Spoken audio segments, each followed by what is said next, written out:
जय श्री श्याम बेटा। आज हम फर्स्ट क्लास हमारी डिसोल्यूशन ऑफ पार्टनरशिप फॉर्म की।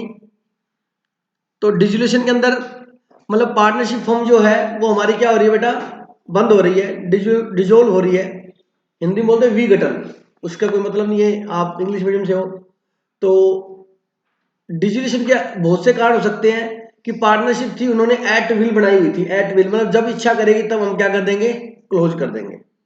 तो पार्टनर थे 2 3 4 जो भी थे, अब वो कहते हैं जी हम पार्टनरशिप फर्म अपने क्लोज करेंगे, बंद करेंगे, कोई सेपरेट बिजनेस करेंगे, कोई और बिजनेस करेंगे। ठीक है, तो ये एक डिसोल्यूशन का कारण हो सकता है।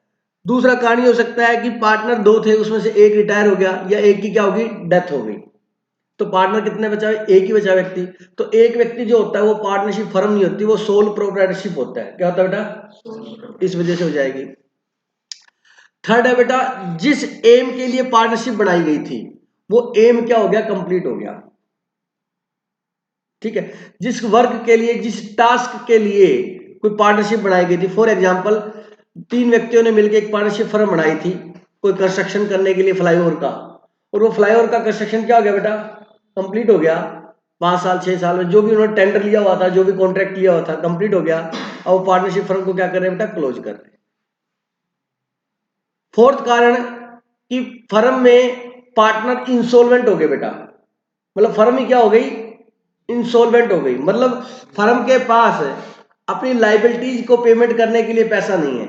इट मीन्स मैं ऐसे बोल सकता हूं कि फर्म की जो एसेट्स है वो कम पड़ रही है लाइबिलिटी की पेमेंट करने के लिए। मतलब लाइबिलिटी ओवर हो गई है किससे, एसेट्स से। मतलब उसकी नेट एसेट्स या उसको बोलो नेट वर्थ क्या है, नेगेटिव है।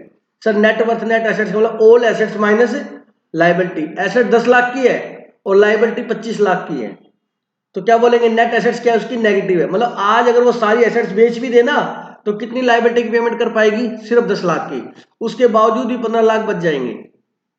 ठीक है, तो पार्टनरशिप फर्म का एक कारण ये है।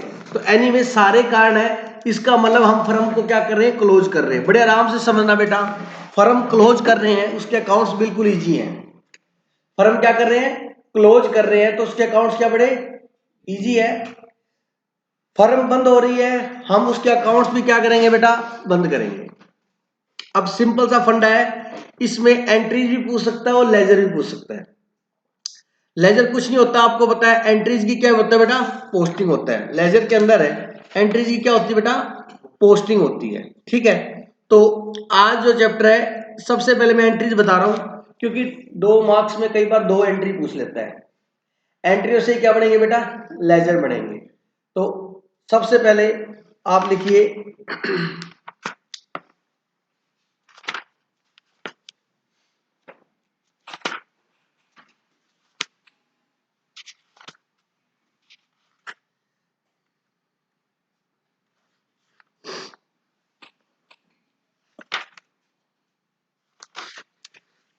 लिखो बेटा सबसे पहले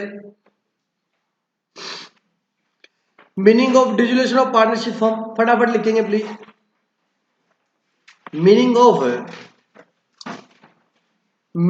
dissolution of partnership form.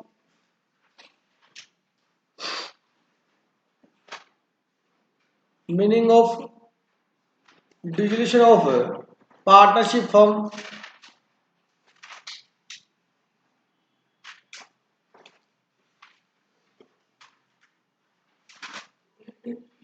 Meaning of dissolution of partnership form लिखो। Dissolution of form means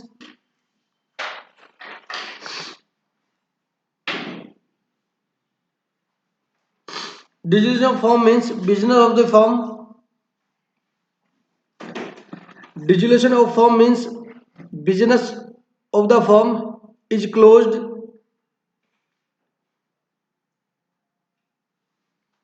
Business of the firm is closed and the firm is wound up. And the firm is wound up. That is dissolved.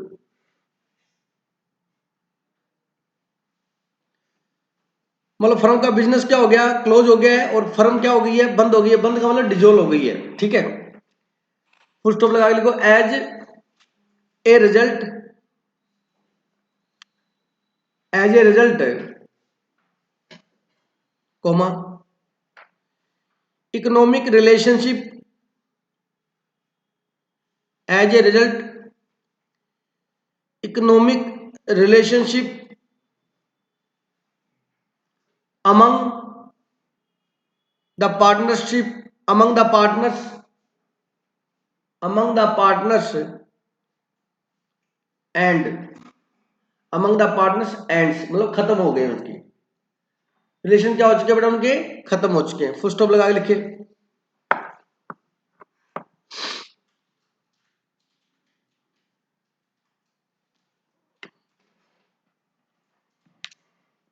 It is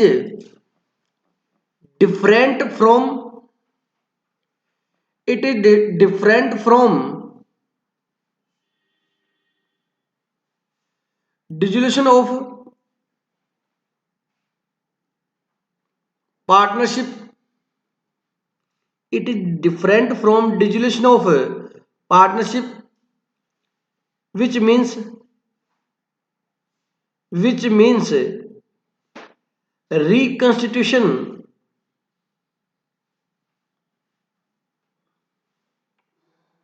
which means reconstitution of partnership, but the firm continues,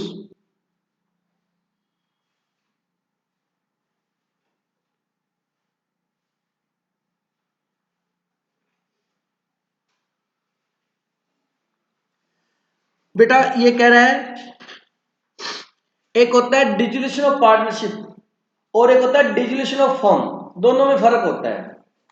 dissolution का मतलब उनकी partnership खत्म हुई है, अभी firm खत्म नहीं हुई है। जैसे एग्जांपल के तौर पे समझिएगा, एक्स वाई और जेड, ये तीन पार्टनर है बेटा,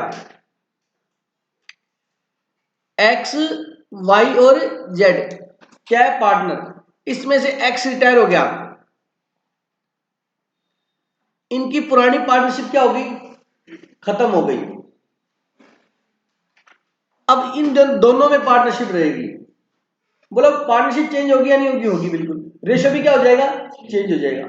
तो ये जो एडमिशन हुआ या रिटायरमेंट हुई, या वाई जेड था, ए एडमिट हो गया, एडमिशन हो गया, ये रिटायर हो गया, तो इन केसेज में भी, या इसकी डेथ हो गई, समझ रहे हो, इन केसेज में भी डिसोल्यूशन होता है किसका, पार्टनरशिप का। मतलब उन पर्संस के जो रिलेशंस है पार्टनरशिप के, वो क्या हो जाते हैं, खत्म हो जाते हैं, फिर दोबारा से पार्टनरशिप होती है। जो बैलेंस मेंबर बचा है, जो रिमेनिंग बचे हैं, जो एडलेस हुआ है उसको, इन केसेस में पार्टनरशिप का डिसोल्यूशन होता है, फर्म का डिसोल्यूशन नहीं होता। बट अब हम क्या पढ़ रहे हैं, फर्म ही बंद हो रही है, फर्म का ही डिसोल्यूशन हो रहा है। इसलिए मैंने लास्ट लाइन में लिखाया है कि पार्टनरशिप का डिसोल्यूशन और फर्म का डिसोल्यूशन क्या है, अलग अलग होता है। जरूरी नहीं है कि पार्टनरशिप का डिसोल्यूशन हो तो फर्म भी बंद हो सकता है एक गया, दो गए, दो नए आ गए, तो पहले वाली पार्टनरशिप क्या होगी उनकी खत्म, और नई पार्टनरशिप क्या होगी, स्टार्ट, बट फर्म वही है। समझ रहे हो, जरूरी नहीं है कि पार्टनरशिप खत्म हो तो फर्म का भी डिसोल्यूशन हो, बट अगर फर्म का डिसोल्यूशन हो गया तो ये कंफर्म है कि पार्टनरशिप भी क्या होगी, डिसॉल्व होगी। समझ आ गई, क्योंकि पार्टनरशिप बनती किसके है, फर्म को चलाने के लिए। समझ आ गया, तो फर्म का डिसीजन और पार्टनरशिप का डिसीजन डिफरेंट है। यस, एडमिशन पे, रिटायरमेंट पे, डेथ पे, चेंज इन पीएसआर पे, किसी पार्टनर को फर्म से निकालने पर, किसी पार्टनर का नेचर है वो अच्छा नहीं है, एथिकल नहीं है, उसकी वजह से प्रॉब्लम है, वो अनसाउंड माइंड का हो गया, वो इंसॉल्वेंट हो गया, वो एग्रीमेंट कॉन्ट्रैक्ट नहीं कर सकता कि कोर्ट ने उसके ऊपर बैन लगा दिया, इस वजह से उसको हमने क्या कर दिया, एक्सप्लोर निकाल दिया फर्म से। पार्टनरशिप खत्म होगी पुराने वाली, नई पार्टनरशिप बनेगी, बट फर्म खत्म है नहीं। तो फर्म का डिसीजन और पार्टनरशिप के डिसीजन में फर्क है। पार्टनरशिप का डिसीजन होता है तो ये जरूरी नहीं है कि फर्म का क्या होगा, डिसोल्यूशन होगा, बट फर्म का डिसोल्यूशन हो गया तो इट मींस पक्का डैम श्योर है क्या हो गया, पार्टनरशिप का भी डिसोल्यूशन होगा। डेफिनेशन एक बार दोबारा पढ़ो। फर्म का अगर डिसोल्यूशन होता है तो पार्टनरशिप का डिसोल्यूशन कंफर्म है, ठीक है। अब ये डिसोल्यूशन कैसे कैसे हो सकता है लिखो बेटा। Method of dissolution of A firm, क्योंकि इसमें से 2 मार्क्स का आ सकता है इसलिए मैं लिख पा रहा हूं बेटा। Method of dissolution of firm या mode of dissolution of firm, method और मोड एक ही मतलब है बेटा।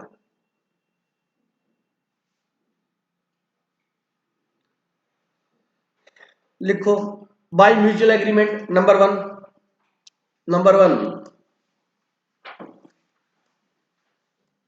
Bye mutual agreement, by mutual agreement.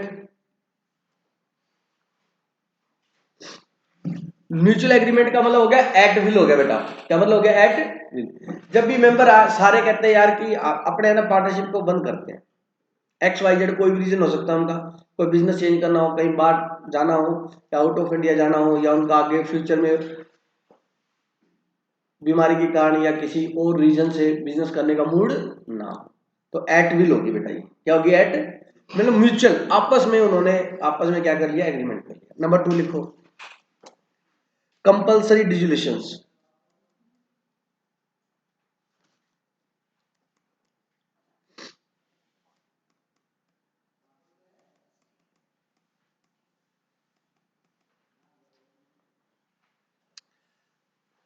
Compulsory dissolution बेटा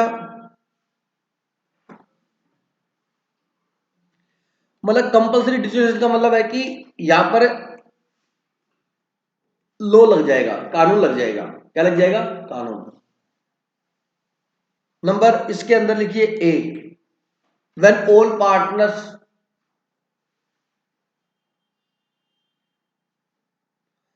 व्हेन ऑल द पार्टनर्स और ओ आर और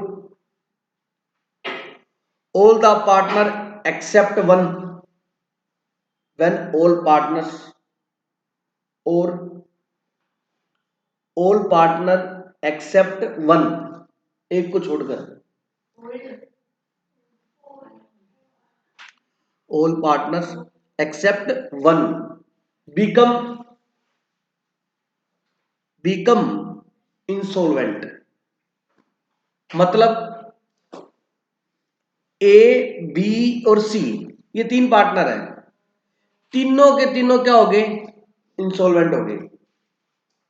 समझ गए? तीनों दिवालिया हो गए। दिवालिया मतलब इंसॉल्वेंट, मतलब उनकी लायबिलिटी जो है वो क्या है? मतलब अपनी लायबिलिटी की ये पेमेंट नहीं कर सकते।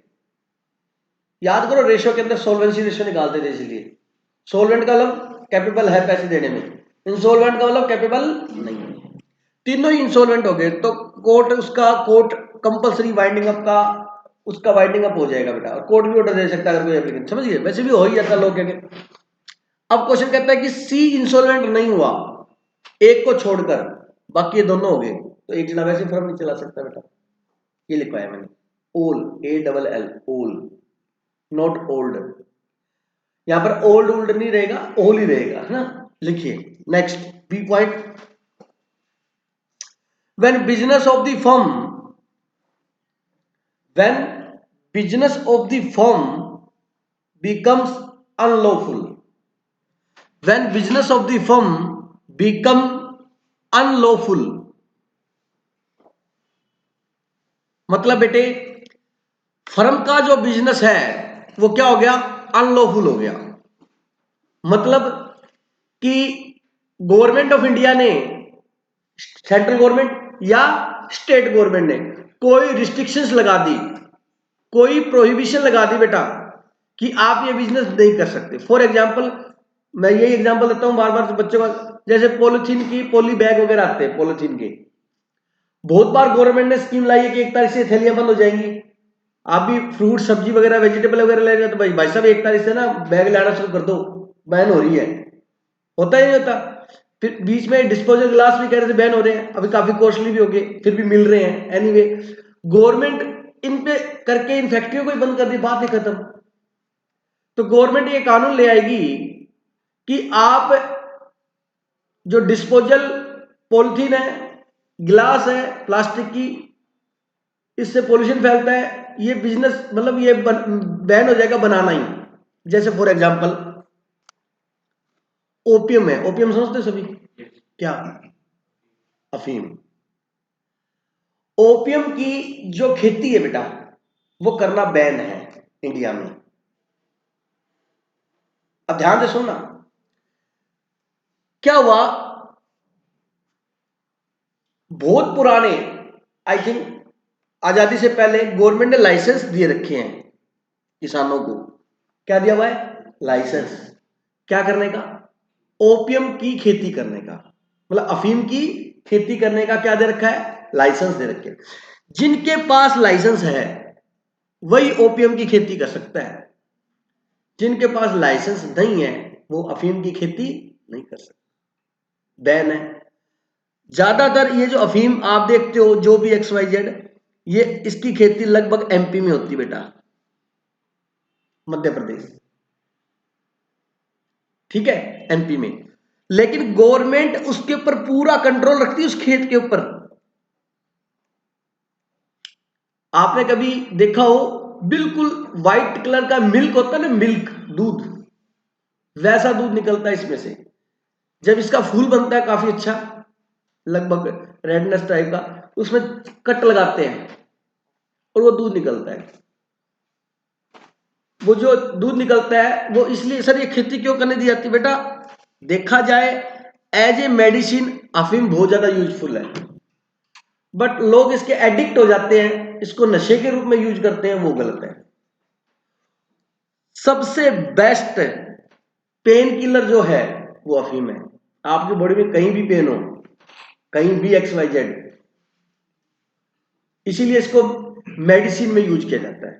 कीप साइलेंट, हाँ बताता बेटा, पूरी नॉलेज देता हूं प्लीज, ठीक है। तो जो कैंसर के मरीज होते हैं, नॉलेज के लिए बता रहा हूं बेटा, कैंसर के मरीज, उनके बड़ा जब वो कीमोथेरेपी होती है जो सेक लगाते हैं है ना जलाने के लिए, बड़ा भयंकर पेन होता है उसमें, उस टाइम इसकी टैबलेट होती है वो दी जाती है, ठीक है। फिर जो फूल है उसके नीचे हल्के से बीज बच जाते हैं, लाइट लाइट, वो बेटा खसखस होती है जो आप घरों में यूज करते हो, करते ना खसखस, काफी बार हुआ। उसके बाद जो पौधा बच गया सूखा, जैसे अपने गेहूं का पौधा होता है उसको पीस के जो आप बनाते हो है ना, वो पौधा जो बच गया, वो पौधा सूख जाता है एकदम घास की तरह, जैसे गेहूं का जो पशुओं को नहीं डालते चारा, वो जिसको तूड़ा या तूड़ी जो भी बोलते हैं XYZ, या यूपी वाली साइड में भूसा बोलते हैं उसको, भूसा, ठीक है प्लीज। तो वैसे वो पौधा सूख जाता, तो उसको पीस के आप जो भाई साहब बोल रहे थे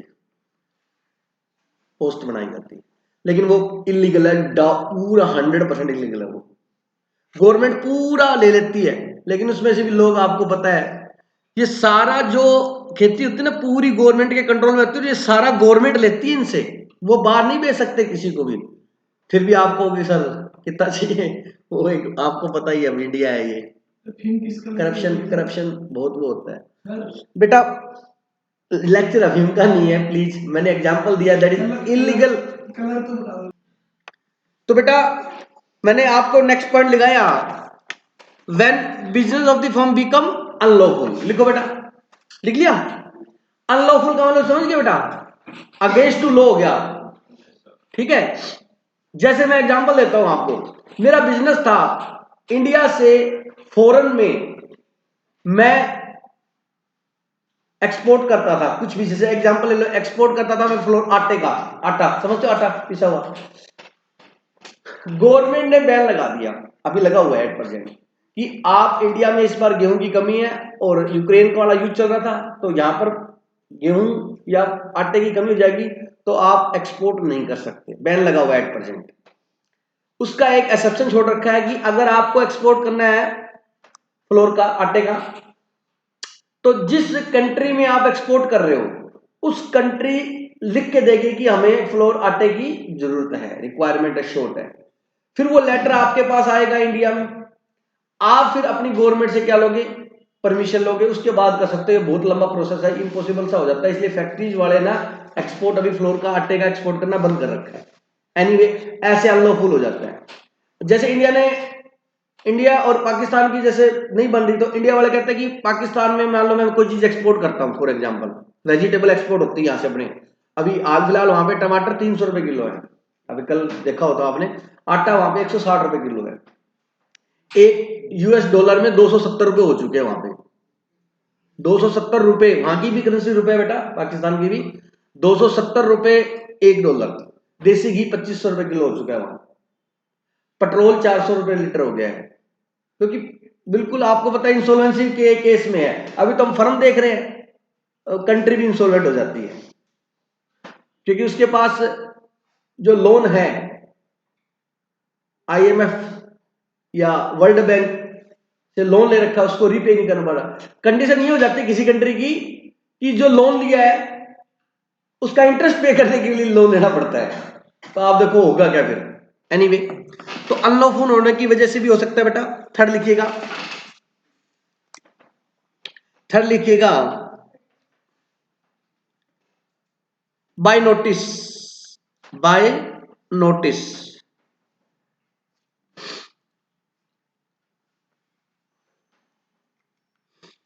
लिखो बेटा, इसमें लिखना पड़ेगा थोड़ा सा,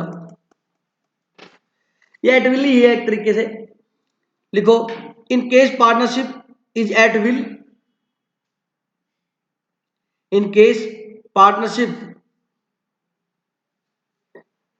is at will, the firm the firm the firm may be dissolved by any partner giving notice in writing, giving notice in writing to all other partners, to all other partners of his intention, of his intention to dissolve to dissolve the firm। ये लिखा है बेटा, अगर partnership at will है, इच्छा पे है, तो एक पार्टनर दूसरे पार्टनर को नोटिस देके, मतलब नोटिस इन बोल के भाई अपने नेक्स्ट एक से फर्म को बंद करें, नोटिस देके फर्म को क्या कर सकते हैं, क्लोज कर सकते हैं। नेक्स्ट लिखिए 4, ये बेटा क्वेश्चन कई बार आया हुआ है कि कौन कौन से मोड से हो सकती है, तो ये नाम लिखने होते हैं 4-5 मार्क्स में, तो इसलिए प्लीज लिख लो इसको। 4 लिखो, on happening of an event, on happening, happen होना कोई चीज, HAPPENING, happening, on happening of an event, on happening of an event, लिखो इसमें एरो लगा के, ए फर्म में बी, ए फर्म में B dissolved in any of the following events,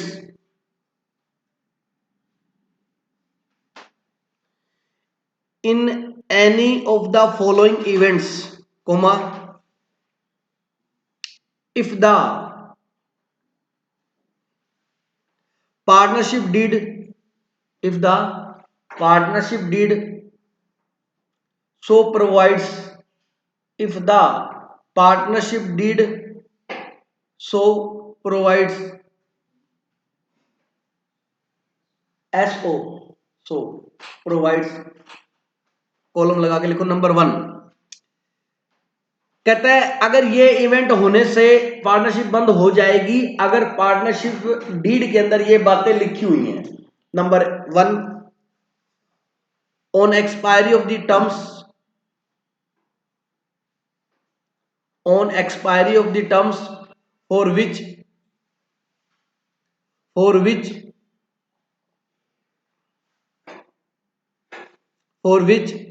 the firm was constitute, for which the firm was constituted, ED लगा देना, constituted. Number second, on completion of venture,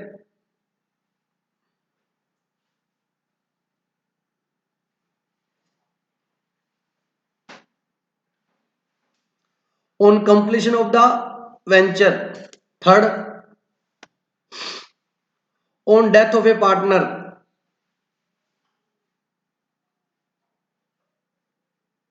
Fourth, on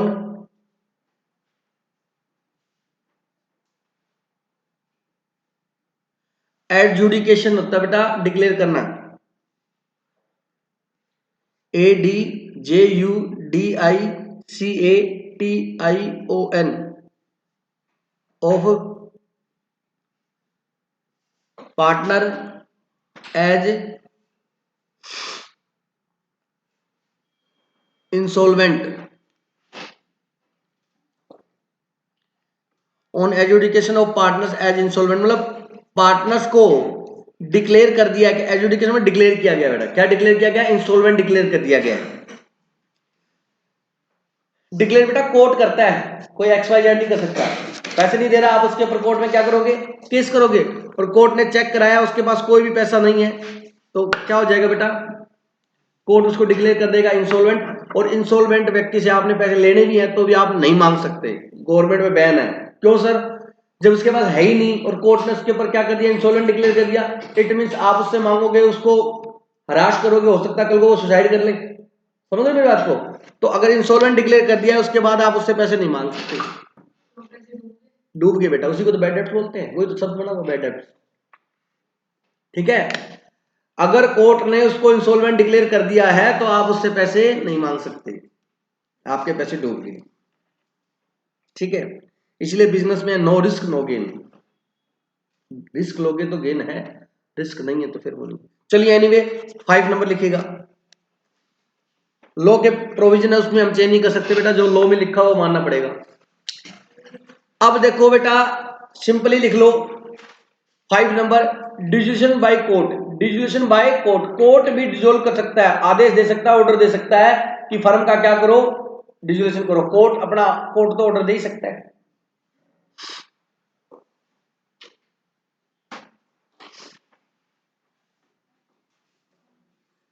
ठीक है।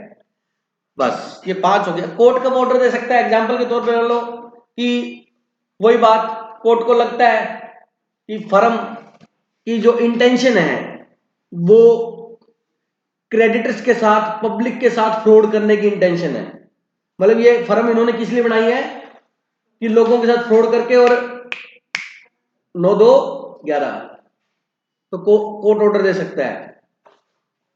Firm को continuously क्या हो रहा है, लॉस हो रहा है, फर्म को प्रॉफिट नहीं हो पा रहा, ठीक है, और कोई दिख भी नहीं रहा नियर फ्यूचर तो भी ऑर्डर दे सकता है।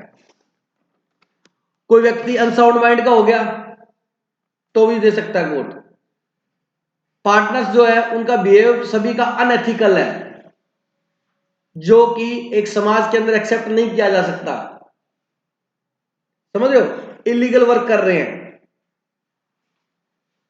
समाज में बैड इफेक्ट पड़ रहा है उस चीज का, तो भी कोर्ट क्या दे सकता है, ऑर्डर दे सकता है। एनीवे तो ये थे कारण सारे के सारे किसके बेटा, कि फर्म इन केसेस में क्या हो जाएगी। हाँ अब एक काम करना प्लीज, ये जरूर पढ़ लेना आप, ये बहुत बार आया हुआ है, बुक से ही पढ़ लेना आप, ये रहा, ये इंपॉर्टेंट मार्क कर लो। ये अभी मैंने बता दिया दोनों में डिफरेंस होता है, डिफरेंस क्या क्या होता है ये लिखा हुआ है इसके अंदर, डिसीजन ऑफ फर्म और डिसीजन ऑफ पार्टनरशिप, दोनों में फर्क होता है बेटा। ये 7 इसमें दे रखे डिफरेंसेस, मीनिंग दे रखा है, बता देता हूं। It means closure of firm and end of the business, कहता फर्म क्या होगी, बंद हो गई, और बिजनेस का क्या हो गया बेटा, एंड हो गया, और उनका रिलेशन भी क्या हो गया, खत्म हो गया, ठीक है। डिसीजन ऑफ फर्म में, पार्टनरशिप में क्या होता है, फर्म एंड नहीं होती, क्या एंड होती है, पार्टनरशिप का एंड होता है, इसमें दोनों ही एंड हो जाते हैं, पार्टनरशिप भी और फर्म भी। उसके बाद कोर्ट इंटरवेंशन सुनना, it can be either voluntarily by the partners और compulsory by order of court, कहता है कोर्ट अपना हस्तक्षेप कर सकता है क्या? हस्तक्षेप समझते हो? इंटरवेंशन, इंटरवेंशन मतलब इंटरफेयर, समझ गए? तो कहता है कि it can be either voluntarily, अपनी इच्छा से। जब कोर्ट अपनी इच्छा से करते हैं ना उसको सुओ मोटो बोलते हैं। क्या बोलते हैं? Suo motu. लॉ की लैंग्वेज है ये, लॉ पढ़ोगे तब पता लगेगा। बीकॉम फर्स्ट ईयर में लॉ है, सीए में भी लॉ है, और भी अगर एलएलबी करोगे तो भी पता लगेगा। सुओ मोटो का मतलब होता है कोर्ट अपने आप अपनी इच्छा से, कोर्ट को दिख रहा है गलत हो रहा है, कोर्ट आदेश दे सकता है। सुओ मोटो, कोर्ट को एप्लीकेशन देने की जरूरत नहीं है, लॉ की लैंग्वेज है। It can be either voluntarily मतलब इच्छा से, बाय द पार्टनर्स, और compulsorily by order of court. ठीक है।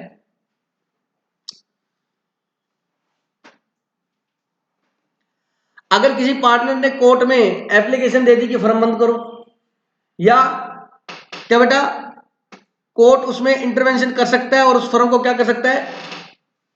बोलो बेटा। बंद कर सकता है, ऑर्डर दे सकता है। वॉलेंटरी भी दे सकता है और कंपल्सरी भी। लेकिन इसमें फर्म को बंद करने के लिए कंपल्सरी नहीं कह सकता, वॉलेंटरी कह सकता है। अब इसका लॉजिक सुनो। मान लीजिए मेरी फर्म है राम एंड सन्स, क्या नाम उसका? Ram and sons. मान लीजिए प्लास्टिक के बैग थैली बनाती है और उसका काम हो गया इलीगल। कोर्ट ने ऑर्डर दे दिया कि आप ये पार्टनरशिप बंद करो, कर देंगे। कोर्ट ये ऑर्डर नहीं दे सकता कि राम एंड सन्स को बंद करो। कोई बात नहीं, राम एंड सन्स का पॉलिसी का खत्म, मैं फर्नीचर का काम स्टार्ट करूंगा राम एंड सन्स में। मेरी फर्म में दूसरा काम कर रहा हूं जो लीगल है, फर्म क्यों बंद कर दूं? ये बिल्डिंग है, इसमें कोई एक्टिविटी होती है, उस एक्टिविटी के ऊपर रोक लगी, ठीक है, एक्टिविटी बंद। बिल्डिंग थोड़ा तोड़ दूंगा मैं, बिल्डिंग में दूसरा काम करूंगा। अरे बोलो, समझ रहे हो आपको? ये बात है। ये भी चीजें बेटा प्रैक्टिकल होती है, जिसको आप थ्योरी बोलते हो, समझने के बाद याद होती है, नहीं तो सीधा रट्टा मारते हो 2 बार 3 बार, वो जो आप करते हो। Closure of books of accounts, books of accounts of the firm are closed. कहता पार्टनरशिप चेंज होती, बुक्स क्लोज करते हैं, कैपिटल अकाउंट बनाते हो, सीडी बैलेंस आता है, अरे बोलो, फिर वो बीडी बनता है, नई पार्टनर नई स्टार्ट करते हैं, पुराने क्लोज हो जाते हैं। अब यहां पर देखो, books of accounts of firm need not be closed. समझ रहे मेरी बात को? उसमें क्या होता है, बुक्स क्लोज हो जाएंगी, एसेट्स के एसेट्स लायबिलिटी कैपिटल सब अकाउंट क्या हो जाएंगे? बंद हो जाएंगे। किसमें? जब फर्म बंद होगी। फर्म बंद तो बुक्स भी बंद। अब मैं बुक्स बंद करना सिखाऊंगा आपको, बुक्स को क्या करना सिखाऊंगा? क्लोज करना सिखाऊंगा। लेकिन इसमें बुक्स क्लोज नहीं होती है, उनका बैलेंस निकाल के ओपनिंग बैलेंस बना के आफ्टर रिटायरमेंट या डेथ नई बैलेंस शीट बनती है। मतलब बुक्स क्या है? चालू है। बट यहां बुक्स चालू नहीं, बुक्स बिल्कुल क्या हो जाएंगी? बंद हो जाएंगी। Assets and liability, assets of firm are realised and, देखो फर्म बंद होगी, एसेट्स को बेच के उससे पैसा वसूल किया जाता है, और लायबिलिटी की क्या की जाती है? पेमेंट की जाती है। बट पार्टनरशिप जब एंड होती है तो एसेट लायबिलिटी बेची नहीं जाती, रीवैल्यू की जाती है, रीएसेस की जाती है। अरे बोलो, रिवैल्यूएशन अकाउंट बनाते थे आप, ठीक है। इकोनॉमिक रिलेशनशिप, अब भैया रिलेशनशिप क्या, फर्म ही खत्म होगी तो रिलेशन भी क्या हो गया? खत्म हो गया। बोलो बेटा। Economic relationship between among of the partners and, खत्म हो जाते हैं। Economic relationship between among the partners change. 5:3:2 था, अब है 2:3:8। क्या हो गया? चेंज हो गया। अरे बोलो, लॉजिकल है सारा। नेक्स्ट इफेक्ट क्या पड़ेगा? Dissolution of firm also mean dissolution of partnership. ये बात मैं बता चुका हूं। फर्म का डिसोल्यूशन मतलब पार्टनरशिप का डिसोल्यूशन, बट पार्टनरशिप का डिसोल्यूशन मतलब फर्म का डिसोल्यूशन नहीं है। डन। 7, ये आपने जरूर याद रखिएगा। बस ये इस चैप्टर की बेटा थ्योरी थी जो मैंने आपके साथ डिस्कस की। अब हम स्टार्ट करेंगे आपके साथ क्या, इसका प्रैक्टिकल एस्पेक्ट। इस चैप्टर का प्रैक्टिकल पोर्शन अब स्टार्ट करूंगा। ये मैंने आपको बता दिया, जो भी जरूरत पड़ेगी अपने को वो हम अब आगे डिस्कस कर लेंगे बेटा, ठीक है। चलिएगा, तो नेक्स्ट क्लास में अपने करेंगे प्रैक्टिकल क्वेश्चंस। ये इसका थ्योरी पार्ट था। जय श्री श्याम।